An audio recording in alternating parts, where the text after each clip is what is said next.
కాస్త చెప్పొచ్చు కదా. ఫ్యాక్షన్ ఫ్యామిలీలో పుట్టిన ఫ్యాషన్ గా బ్రతకాలనుకున్నాను. అబ్బో, ఇలా సింగిల్ కాస్ట్యూమ్ లో ఫిక్స్ అయిపోతానని అనుకోలేదు. ఇక్కడేమో తెల్లవారి జామున లేవాలి, యోగా చెయ్యాలి, మెడిటేషన్ చెయ్యాలి, దుంపలు తినాలి. ఎంత కారం తిని ఎన్నాళ్ళు అయ్యిందో. అయ్యో ఎన్నాళ్ళు అయ్యిందో, నోట్ల జల వచ్చిందయ్యా.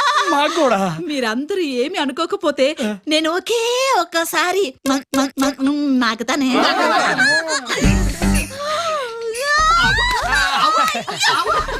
వేడి వేడి అన్నంలో ఈ ఆవకాయ వేసుకుని కాసంత నెయ్యి తగిలించి అలాగా కలిపి తింటాము. మీకు ఇలాంటి పచ్చళ్ళు ఎన్ని కావాలంటే అన్ని ఇచ్చేస్తాం, కానీ మీ వయసు వాళ్ళని మా బాల ఇష్టపడుతున్నాడు, దానికి మీరు కొంచెం హెల్ప్ చేయాలి.